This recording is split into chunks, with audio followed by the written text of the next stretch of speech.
تو theory of the expanding universe, Iqbal نے کہا ہے یہ کائنات ابھی ناتمام ہے شاید کہ آ رہی ہے دمادم صدائے کن فیکون کن فیکون. ابھی تو جیسے کہ قرآن مجید میں آیا بھی ہے this big bang was the beginning of the material universe. اس سے پہلا ایک دور ہے جسے سائنس نہ دیکھ سکتی ہے، نہ جان سکتی ہے، نہ اس تک اس کی پہنچ. اس سے پہلے بھی ایک حرف کن آیا تھا، جیسے ایک حرف کن سے بگ بینگ ہوا ہے. بگ بینگ کس چیز میں ہوا ہے وہ ابھی میں بتاؤں. ہمارا چینل سبسکرائب کرنا اور نوٹیفیکیشن بیل آن کرنا مت بھولیے گا تاکہ ہمارا رابطہ بحال رہے.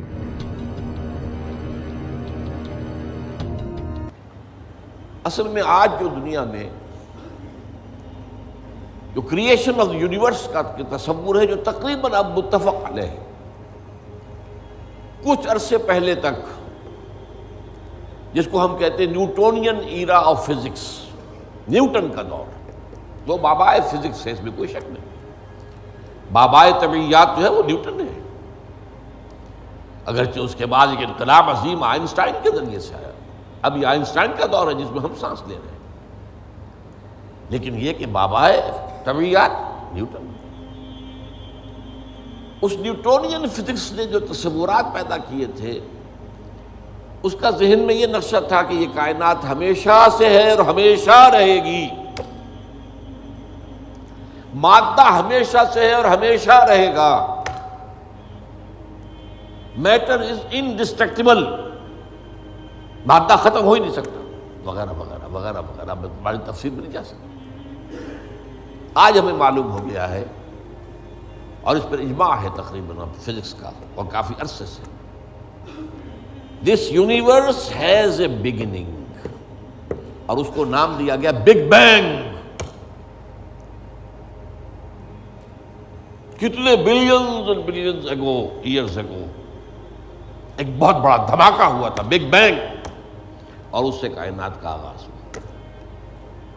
اور نمبر 2، اس کا ایک اینڈ بھی ہے، الی اجل مسمی، جسے قرآن کہتا ہے. یہ کائنات ہمیشہ کے لیے نہیں ہے، الی اجل مسمی، ایک خاص مدت معینہ تک یہ رہے گی، اس کے بعد خاتمہ ہو جائے گا. یہ ہمیشہ کی نہیں. تو بگ بینگ سے جو ایک نظریہ شروع ہوا کہ شروع میں کیا تھا، ذرات تھے، بہت چھوٹے بہت چھوٹے بہت چھوٹے بہت چھوٹے، فوٹونز.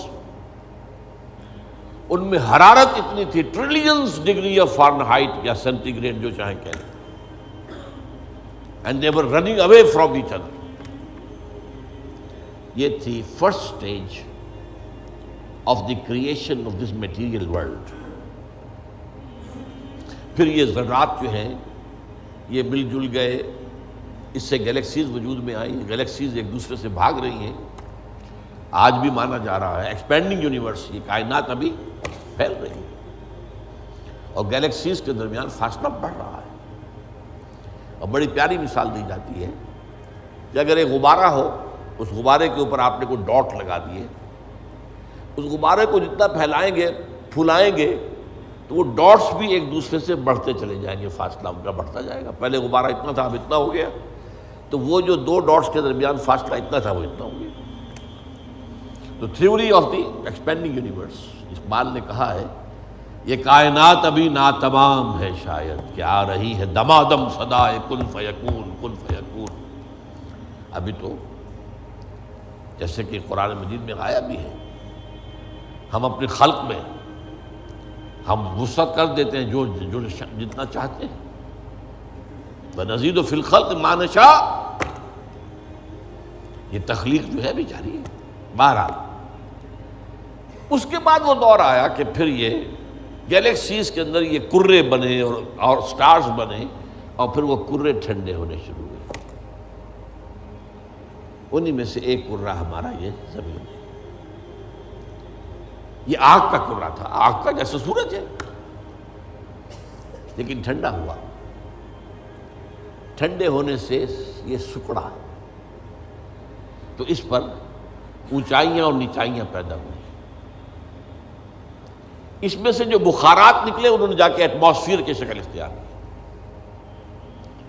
اس ایٹماسفیئر کے اندر پھر گیسز کے باہمی انٹریکشن سے پانی پیدا ہوا اور ہزارہا برس تک پانی برستا رہا، پانی برستا رہا، پانی برستا رہا، جس سے سمندر وجود میں آ گیا. اور وہ جو زمین ٹھنڈی ہوئی تو اوپر کرسٹ آف دی ارتھ جو آیا ہے وہ اور پانی، اس کے امتزاج سے اس کرۂ ارضی پر حیات کا آغاز ہوا. اور اس حیات کی لکھوں سال کے اندر ارتقائی مراحل سے گزر کر آخری نتیجہ جو ہے وہ آج کے نظریے کے مطابق وہ ہومو سیپینس انسان ہے. یہ میں نے آج کا نظریہ تخلیق آپ کے سامنے رکھ دیا. اس میں سے پہلے حصوں کے بارے میں تو اب اختلاف نہیں ہے، البتہ یہ کہ یہ ایولیوشن کے بارے میں ظاہر بات ہے کہ اختلافات ابھی ہیں، لیکن یہ کہ یہ نظریہ ہے. اگرچہ بایولوجی کے میدان میں تھیوری آف ایولیوشن جو ہے اسے قبول نہیں کیا گیا، لیکن یہ ہے کہ ویسے اس کو تسلیم کیا جاتا ہے as a matter of fact. انسان کی سوچ میں، سوشل سائنسز میں ہر چیز کے اندر جو ہے وہ تھیوری آف ایولیوشن گھس چکی ہے. اب جو بات اس میں نہیں آئی ہے وہ بات میں آپ کو بتا رہا ہوں. This big bang was the beginning of the material universe.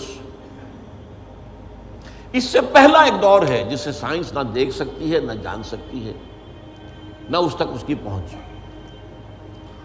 اس سے پہلے بھی ایک حرف کن آیا تھا، جیسے ایک حرف کن سے بگ بینگ ہوا ہے. بگ بینگ کس چیز میں ہوا ہے وہ ابھی میں بتاتا ہوں. اللہ تعالیٰ کے پہلے اولین حرف کن سے ایک بہت لطیف نور پیدا ہوا. یہ لطیف نور کیوں کہہ رہا ہوں؟ اس میں حرارت نہیں تھی، حرکت بھی نہیں تھی، لطیف. اس سٹیج پر اس لطیف نور سے انسانی ارواح پیدا کی گئی اور فرشتے پیدا کیے.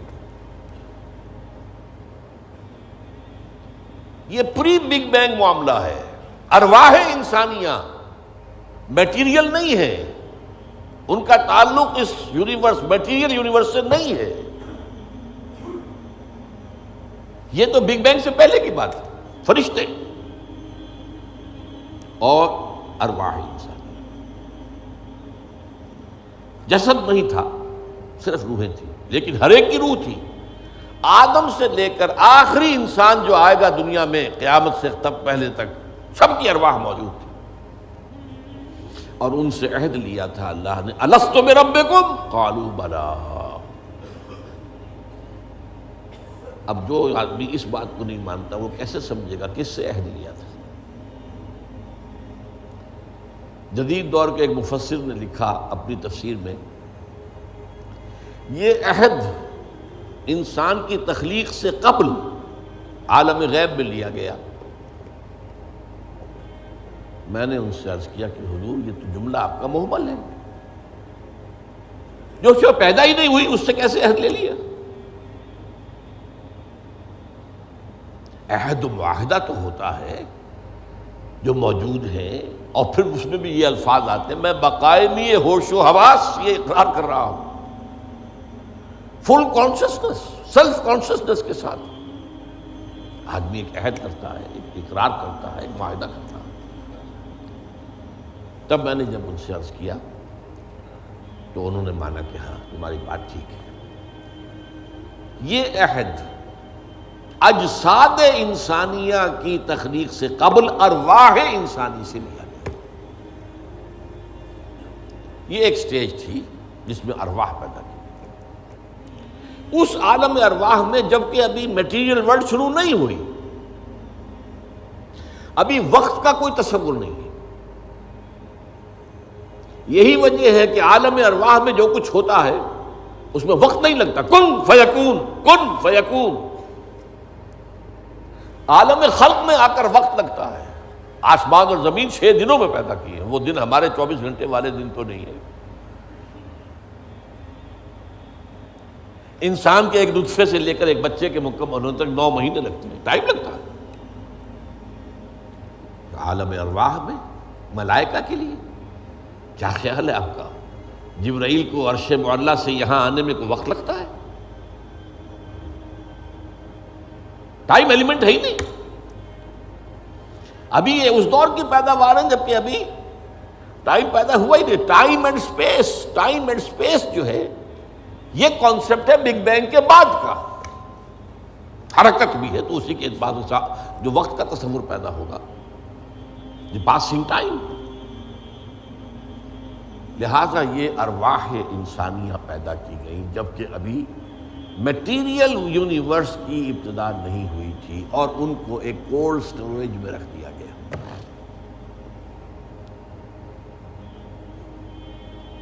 اب اس کے بعد وہ لمبا سفر،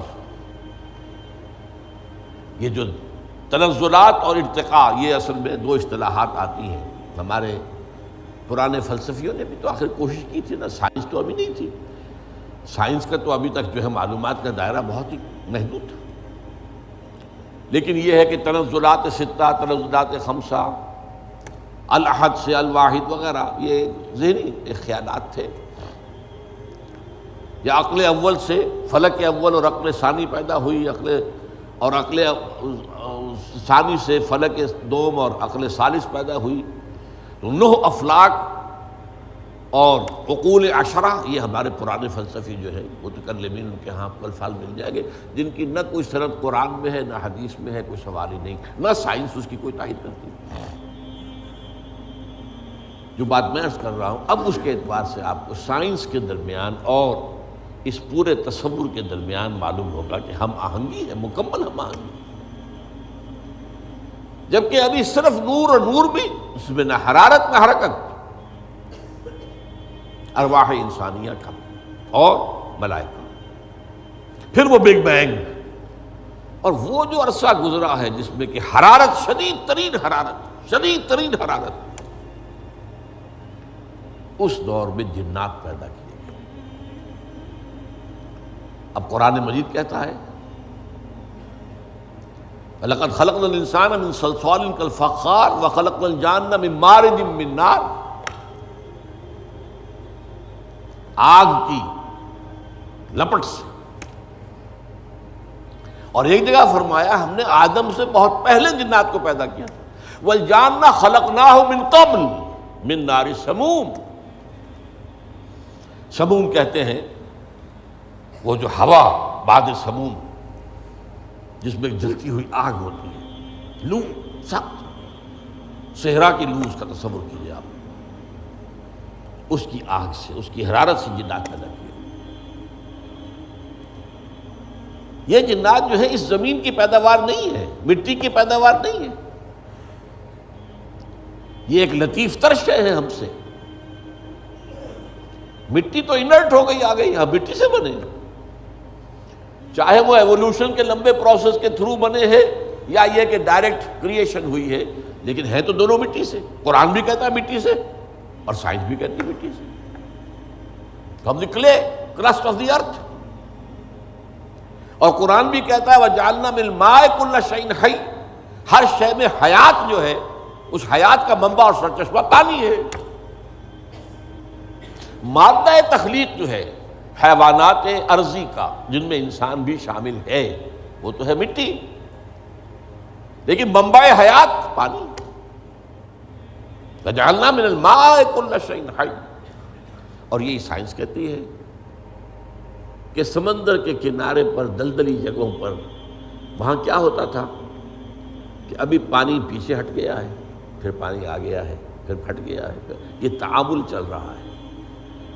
اور اس کے نتیجے میں وہاں جو کیمیکل کمپاؤنڈز تھے، اس کے بعد آرگینک کمپاؤنڈز بنے، اس کے بعد اسی کے اندر جو ہے جو حیات کا جرثومہ پیدا ہوا، ایک سیل ایمیبا. یہ ان کا کہنا ہے. میں اس وقت اس کی نہ تصدیق کر رہا ہوں نہ تردید کر رہا ہوں. جو بتا رہا ہوں آپ کو کہ دونوں کا ایک یہ جو ہے بات متفق علیہ ہے کہ مٹی سے اور پانی سے بنے، اس میں کوئی اختلاف نہیں. اب یہ سلسلہ جو چلا ہے، اب وہی کہانی جو ہے یہ دہرائی جا رہی ہے. وہی ایک سیل سے رحم مادر میں بچہ پروان چڑھ رہا ہے، جو ہو سکتا ہے 9 ملینز آف ایئرز میں ہوا ہو، ایک جرثومے سے لے کر انسان تک کا معاملہ وہ رحم مادر میں 9 مہینے میں ہو رہا ہے. The same process, single cell, اور اس کے یہ مراحل ہیں. تو زندہ تو ہے، نطفہ بھی زندہ، علقہ بھی زندہ، مضغہ بھی زندہ، ماں کی طرف سے آنے والا بیضہ بھی زندہ، مرد کے نطفے اور ماں کے بیضے سے امتزاج سے وجود میں آنے والا زائگوٹ نطفۃ امشاج وہ بھی زندہ. لیکن جب 120 دن ہو جاتے ہیں تو اب یرسل الملک، اب وہ فرشتہ بھیجا جاتا ہے وہ رحم مادر میں، وہ روح، اس کی روح، میری روح جو وہاں تھی، وہ لا کر میری والدہ کے رحم میں، وہ جو میرا حیولہ وجود میں آیا تھا اس کے اندر پھونکی گئی ہے. تب میں بنا ہوں، میرا وجود انسان کی شکل اختیار کیا. یہ ہے در حقیقت قرآن مجید کا جو حقیقت انسان